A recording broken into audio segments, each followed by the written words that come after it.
नमस्कार दोस्तों।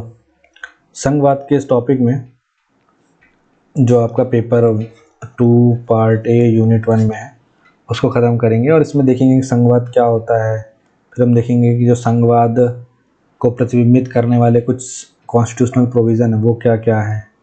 फिर इसके बाद आपका सेंटर स्टेट जो रिलेशन है वो देखेंगे कि विधायी संबंध क्या है, प्रशासनिक संबंध क्या है, ठीक है। इसके बाद आपका वित्तीय संबंध क्या है और कौन से संबंध जो नहीं होते हैं वो देखेंगे। इसके बाद हम कुछ मुद्दे हैं जो देखेंगे जो उठते रहते हैं हमेशा केंद्र और राज्य के बीच में। इसके बाद हम देखेंगे कि समितियां कौन कौन सी बनी हैं जिन्होंने कुछ सिफारिशें दी हैं कि केंद्र राज्य संबंध बेहतर हो जाए। फिर हमारा सुप्रीम कोर्ट वाला टॉपिक आ जाएगा। तो इस तरीके से हम केंद्र राज्य संबंध को प्रॉपर डिस्कस करते हैं। ठीक है। संघवाद क्या होता है भाई? संघवाद होता है मतलब संघवाद एक ऐसी प्रशासनिक या ऐसी शासन प्रणाली है जिसमें सत्ता जो केंद्रीय प्राधिकरण और क्षेत्रीय इकाइयों के बीच विभाजित होती है। ठीक है ना। मतलब ऐसा होता है कि जो संघ मतलब ऐसा नहीं होगा। देखिए, एक होता है संघवाद और एक होता है एकीकृत। ठीक है।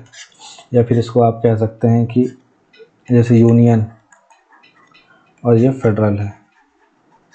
तो इसमें क्या होगा, सब कुछ सेंट्रलाइज्ड होगा। ठीक है।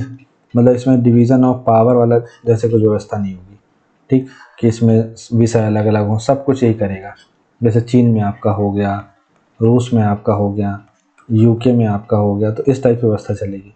लेकिन कनाडा, यूएसए, इंडिया, इस टाइप की कंट्री में संघवाद वाला सिस्टम चलता है कि जो केंद्र है वो शक्तिशाली तो है ही, पर जो राज्य है उसके पास भी पावर्स हैं, उसके पास भी अपने करने के लिए दायित्व हैं, चीज़ें हैं। हर चीज़ के लिए वो केंद्र पर डिपेंडेंट नहीं है।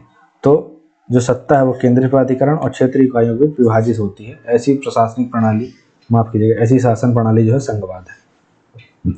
अब जैसे देखिए, जैसे दोहरी सरकार होती है।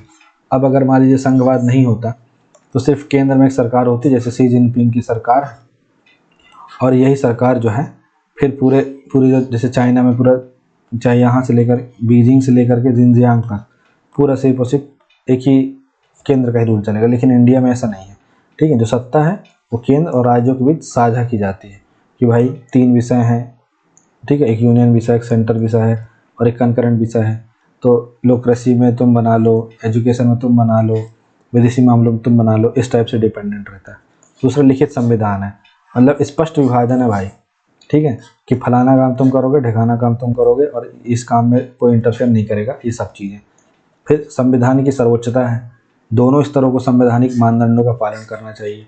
साथ ही जैसे जैसे यूके है जो आपका, यहाँ पे संसद प्रमुख है। ठीक है। तो संसद ने बोल दिया मेरा वचन ही है शासन, वो वाला सिस्टम यहाँ पे हो गया। लेकिन यहाँ पे संविधान बोलेगा कि मेरा वचन ही है शासन। ठीक है। तो संविधान की सर्वोच्चता है यहाँ पे। फिर स्वतंत्र न्यायपालिका है, केंद्र और राज्यों के बीच विवादों का समाधान करती है जो। फिर 5वां आपका शक्तियों का विभाजन है कि संघ, राज्य, समवर्ती सूचियों में जो परिभाषित है वो आपका कि भाई तुम्हारे पास ये सब्जेक्ट है, तुम्हारे पास ये सब्जेक्ट है, तो अपने अपने मामले में ध्यान दो, दूसरे की उंगली ना करो। अच्छा, इसके बाद आप देखिए कि कुछ प्रावधान है संविधान। अनुच्छेद 1 क्या बोलता है, जो भारत है वो राज्यों को संघ और जो संघीय विशेषताओं के साथ एकता पर जोर देगा। फिर 7वीं अनुसूची जो है संघ, राज्य, समवर्ती सूचियों में विभाजित है। फिर आपका अनुच्छेद 245 से 255 केंद्र और राज्यों की विधायी शक्तियों को परिभाषित करता है। फिर 280 जो है आपका वित्तीय वितरण के लिए वित्त आयोग की स्थापना करता है। फिर 368 जो है एक कठोर संशोधन प्रक्रिया प्रदान करता है जिससे कुछ परिवर्तनों के लिए राज्य की सहमति की आवश्यकता होती है। तो ये एक संघवाद का पूरा जो सिस्टम है वो यहाँ पे दिखाता है। ठीक, अब देखिए यहाँ पे हम एक चीज़ देख लेते हैं। संघवाद हो गया। अब संघवाद के बाद इसमें आप देखिए कि यूनियन स्टेट रिलेशन है। अब 3 टाइप के रिलेशन होते हैं, एक होता है लेजिस्लेटिव, एक होता है एग्जीक्यूटिव, ठीक है, और एक होता है फाइनेंशियल। तो एक बच गया कौन सा, आपका जुडिशियल। तो ये नहीं होता। ठीक है, जुडिशियल रिलेशन नहीं होते हैं, लेजिस्लेटिव होते हैं, एग्जीक्यूटिव होते हैं, फाइनेंशियल होते हैं। ठीक है। तो आपको पहले तो आपको ऐसे सेंटर स्टेट रिलेशन बनाने हैं और फिर इस तरीके से आपको लेजिस्लेटिव रिलेशन, एडमिनिस्ट्रेटिव रिलेशन, ठीक है, ये दोनों बना देना है। उसके बाद फिर एक फाइनेंशियल रिलेशन होता है वो बनाना है आपको, ठीक है।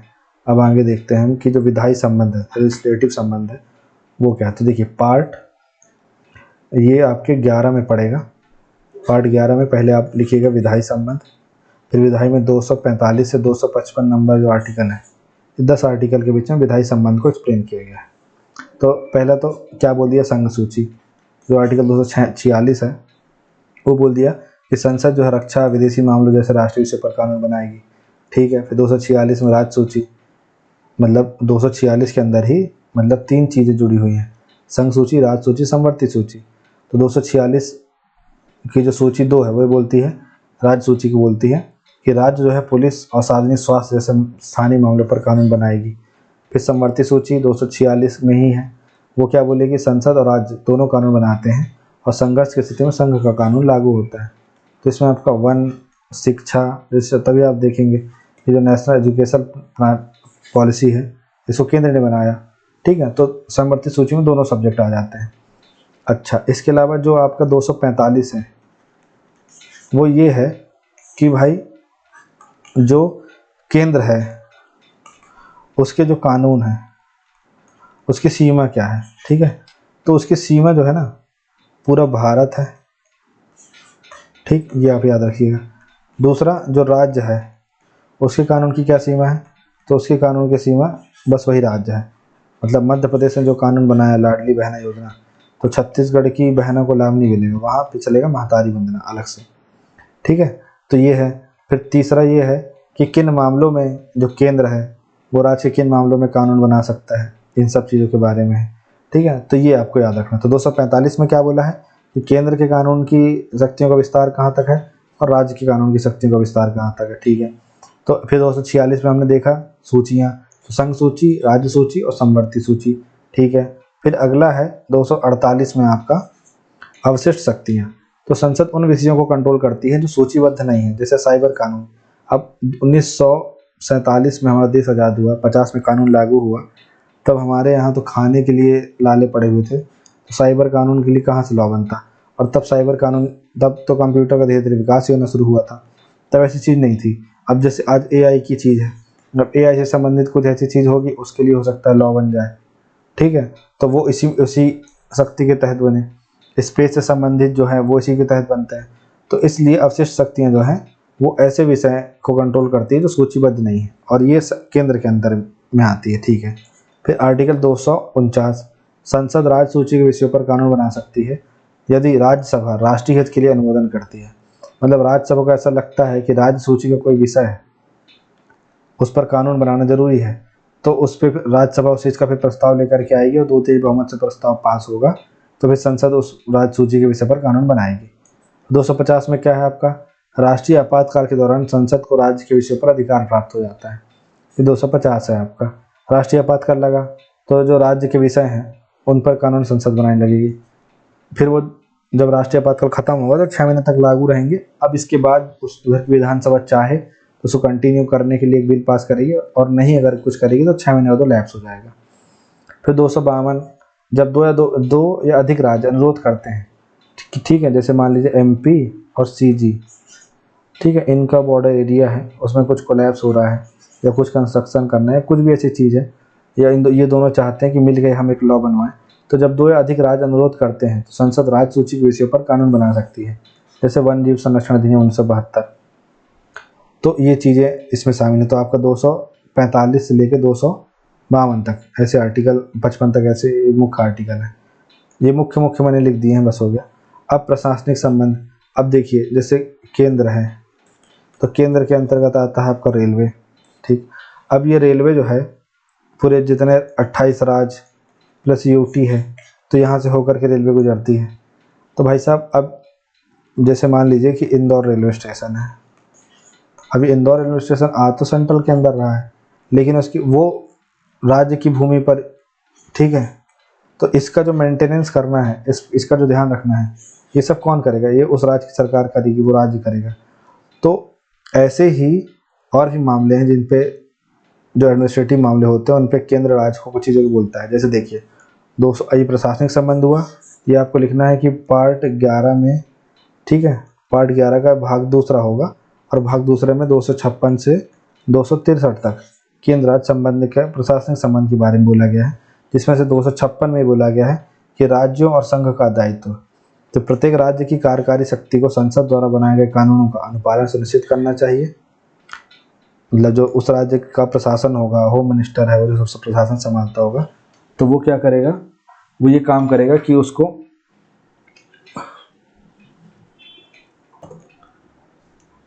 इसके साथ ही ये देखेंगे जैसे 256 में क्या बोल रहा है कि राज्यों और संघ का दायित्व, तो प्रत्येक राज्य की कार्यकारी शक्ति को संसद द्वारा बनाए गए कानूनों का अनुपालन सुनिश्चित करना चाहिए। संघ इस उद्देश्य के निर्देश दे सकता है। साथ ही 257 में क्या है, राज्यों पर संघ का नियंत्रण। संघ राज्यों को भारत की एकता, राष्ट्रीय संचार, विकास परियोजनाओं में बाधा डालने वाली कार्रवाई से बचने का निर्देश दे सकता है। एक बार मैं पूरे पढ़ देता हूँ, फिर इसको डिस्कस कर दूंगा। 258 में क्या बोल रहा है, राज्यों को शक्तियाँ प्रदान करने की संघ की शक्ति। राष्ट्रपति राज्यों को उनकी सहमति से संघ की जिम्मेदारियां सौंप सकता है। जो प्रशासनिक अधिकारी होंगे उनके लिए ऐसा बोलता है ये। 258 ए, राज्यों को संघ को कार्य सौंपने की शक्ति। जो राज्य हैं, है ना, वो संघ को कार्य सौंपने की शक्ति, मतलब राज्यपाल केंद्र की सहमति से राज्य के कार्यों को संघ को सौंप सकता है। फिर अनुच्छेद 260 क्या बोलता है कि भारत के बाहर के क्षेत्रों में संघ का अधिकार क्षेत्र। भारत सरकार सहमति होने पर बाहरी क्षेत्रों में प्रशासनिक कार्य कर सकती है। अब देखिए इसमें 2-3 आर्टिकल बस आप मोटा मोटी याद रखिए। एक है आपका 256 और 257 और 258, ये 3 याद रखिए, ठीक। इसमें क्या बोला, राज्यों और संघ का दायित्व। तो राज्य की कार्यकारी शक्ति को संसद द्वारा बनाए गए कानूनों, जैसे कि आयुष्मान भारत स्कीम आई, ठीक है, जैसे कि और सोचिए मनरेगा स्कीम आई, ठीक है, जो केंद्र की स्कीमें हैं, तो इनका जो अनुपालन है वो सुनिश्चित कौन कराएगा, वो राज्य की सरकार सुनिश्चित कराएगी और संघ इस उद्देश्य के निर्देश भी देगा। 257 में राज्यों पर संघ का कंट्रोल, ठीक है, तो संघ राज्यों को भारत की एकता, राष्ट्रीय संचार या विकास परियोजनाओं में बाधा डालने वाली कार्रवाई से बचने का निर्देश दे सकता है, ठीक है, ये सब चीज़ें हैं। फिर राज्यों को शक्तियाँ प्रदान करने की संघ की शक्ति, जो अधिकारी होंगे, ठीक है, तो केंद्र जो है वो राज्य के अधिकारी को उस राष्ट्रपति की मदद से शक्ति सौंप देगा और फिर वो जो अधिकारी है वो केंद्र की शक्ति का प्रयोग करते हुए जो केंद्र के कानून लागू कराना है उन सबको लागू कराएगा, ठीक है। तो आपको इसमें 256, 57, 58 ये 3 आर्टिकल बस आपको इसमें मोस्टली याद रखने हैं, ठीक है। फिर आते हैं हम 261, फिर 262 में ये टॉपिक है जल से संबंधित विवादों का न्याय निर्णय। तो संसद जो है अंतर्राज्यीय नदी विवादों को सुलझाने का प्रावधान कर सकती है। फिर 263 में अंतर्राज्यीय परिषद है कि राष्ट्रपति अंतर्राज्यीय विवादों की जांच और चर्चा करने हेतु सुचारू सहयोग सुनिश्चित करने के लिए एक परिषद की स्थापना कर सकता है, ठीक है, तो आपको याद रखना है। इसके बाद आप देखिए आपका है केंद्र और राज्यों के बीच वित्तीय संबंध, ठीक, फाइनेंशियल रिलेशन की बात कर रहा है।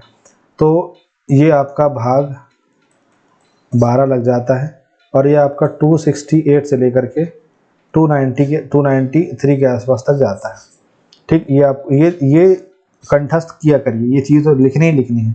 आर्टिकल 268 क्या बोलेगा, संघ द्वारा लगाए गए लेकिन राज्य द्वारा वसूले गए शुल्क, ठीक है, मतलब क्या करेगा, संघ जो है वो किसी चीज़ पे टैक्स लगाया है लेकिन राज्य जो है उसको वसूल कर रहे हैं, जैसे विनिमय बिल, वचन पत्र आदि पर स्टाम्प शुल्क।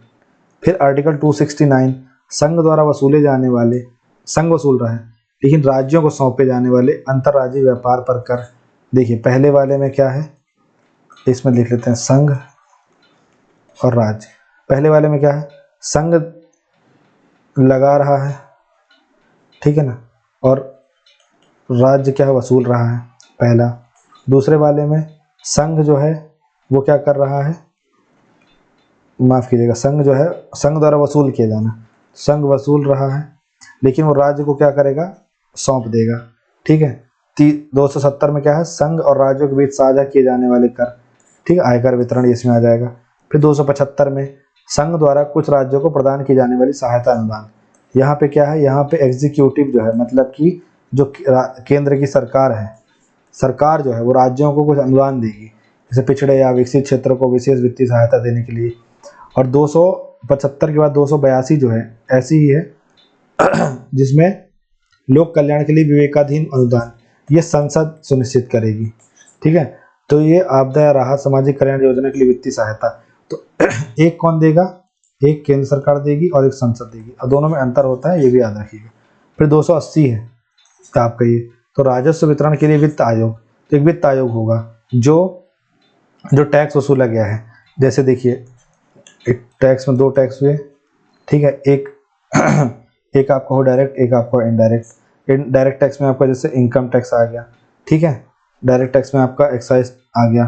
तो ये जो चीज़ें हैं, इनसे जो चीज़ें वसूल हो रही हैं, फिर इनडेक्स से जीएसटी हो गया आपका, और इसके अलावा जो और अन्य टैक्स हैं, तो ये जो टैक्स वसूल लिए गए, इसके अलावा इन टैक्स को वसूलने के बाद जो बंटवारा करना है, वो बंटवारा कैसा होगा, वो ये काम करेगा ये वित्त आयोग 280 के तहत, ठीक। तो ये आपको याद रखना है। तो ये हमारे 3 संबंध हो गए, केंद्र, वित्त और कौन से, सॉरी, एक हो गया वित्तीय, ठीक है, एक हो गया प्रशासनिक, ठीक है, और एक हो गया कौन सा, विधायी। अब ये 3 संबंध हैं, तो इन्हीं से जुड़े तो मुद्दे ही आएंगे। वित्तीय मुद्दे आएंगे कि भाई पैसा बराबर नहीं मिलता, प्रशासनिक आएगा कि हस्तक्षेप करते हैं, विधायी आएगा कि हमारे यहाँ मतलब जो जो मतलब राज्य विधायिका है उसको सरपास किया जा रहा है। जैसे देखिए विधायी अतिक्रमण, पहले ही बोला मुद्दे, विधायी अतिक्रमण। कृषि कानून आया 2020 में, पंजाब और हरियाणा जैसे राज्यों से कड़े विरोध का सामना करना पड़ा और कृषि जैसे राज्य के विषयों में घुसपैठ का दावा किया गया, ठीक है, ये हुआ पहला। दूसरा वित्तीय, कृषि राज्य का विषय है, ठीक है, वित्तीय निर्भरता। 2020 में जीएसटी मुआवजे व देरी ने राज्यों की वित्तीय स्थिरता प्रभावित करी। क्या हुआ था, जब 2017 में जीएसटी 1 जुलाई 2017 को जब जीएसटी लागू हो गया, तो ये था कि 1 साल तक प्रति माह हर राज्य को क्या दिया जाएगा, एक गैप फंडिंग दी जाएगी, कि मतलब उस राज्य का लक्ष्य था कि वो 1 लाख करोड़ वसूल सकता है, लेकिन उसने 70,000 करोड़ ही वसूली हो पाई, तो 30,000 करोड़ की भरपाई सरकार करेगी। पर इन सब में भी देरी हुई, तो वित्तीय निर्भरता बना के रखी जीएसटी से। राज्यपाल की भूमिका, महाराष्ट्र 2019 में आपने देखा ही है क्या कांड हुआ, राज्यपाल की सुबह सुबह शपथ ग्रहण ने राजनीतिक विवाद पैदा कर दिया, ठीक। फिर आप देखिए कि राज्यपाल को मतलब एक प्रकार से टूल की तरह यूज़ करना, कि राज्यपाल केंद्र का एजेंट तो है, लेकिन उसको ऐसा यूज़ करना कि अब तुम बस, तुम्हारा काम ही यही है कि केंद्र जो बोलेगा बस वही करना है।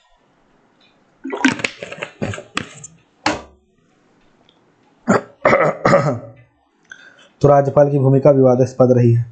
फिर आर्टिकल 356 का दुरुपयोग, अरुणाचल प्रदेश 2016 में राष्ट्रपति शासन लागू करने की आलोचना राजनीति से प्रेरित बताकर की गई। तो पॉलिटिकल टूल्स का यूज़ करने के लिए उस स्टेट में दूसरी गवर्नमेंट, कभी आपने ये नहीं देखा होगा कि ए गवर्नमेंट है, ए पार्टी की गवर्नमेंट है केंद्र में, और डी पार्टी जो जो ए पार्टी की ही, देखिए सीधे एग्जाम्पल लेते हैं, जैसे बीजेपी है, तो बीजेपी जब शासन में है केंद्र में अभी, अब मध्य प्रदेश में भी किसकी सरकार है, बीजेपी की सरकार है, तो यहाँ कभी राष्ट्रपति शासन नहीं लगेगा, ठीक। ऐसे ही जब इंडियन नेशनल कांग्रेस थी, तो जहाँ जहाँ इंडियन नेशनल कांग्रेस जब केंद्र में थी और जहाँ जहाँ राज्य में इंडियन नेशनल कांग्रेस थी, वहाँ भी कभी नहीं लगता था राष्ट्रपति शासन। क्यों नहीं लगता, क्योंकि क्या होता है कि वो उस राज्य में और केंद्र में जो सेम पार्टी की गवर्नमेंट है, तो लोग तो एक दूसरे की बात सुन रहे होते हैं ना, ठीक है। तो एक ये भी होता है नहीं लगने का कारण, लेकिन काफ़ी जगहों पे मिसयूज होता है इसका 256 का, ठीक है। अभी जैसे मणिपुर में राष्ट्रपति शासन लग गया था। फिर संसाधन साझा करना, तमिलनाडु कर्नाटक बीच कावेरी जल विवाद, तो ये भी बहुत बड़ा मुद्दा रहा राज्यों के बीच, तो एक केंद्र राज्य संबंध विवाद ये है। फिर इसका आप देखिए कर वितरण, ठीक है, दक्षिणी राज्यों ने अर्थव्यवस्था में अधिक योगदान देने के बावजूद कम धन प्राप्त करने के बारे में चिंता व्यक्त करी। अब देखिए भाई, तो यूपी की सरकार, यूपी में 21 करोड़ के आसपास पॉपुलेशन है 2011 की जनगणना में। अब आप सोच लीजिए 2011 में ये हाल था, ठीक है। और केरल में पॉपुलेशन जो है बहुत ही कम है, ठीक है, मैं चलिए मान के चलते हैं कि 3 से 4 करोड़ होगी, ठीक है, और ये अच्छा खासा टैक्स भी पे कर रहे हैं। लेकिन ये ऐसा हो रहा है कि मतलब मान लीजिए ये लोग अच्छा खासा टैक्स दे रहे हैं, पर इनको टैक्स, जब टैक्स वितरण होता है उसमें कुछ नहीं मिलता, वो सब यूपी बिहार को मिल जाता है।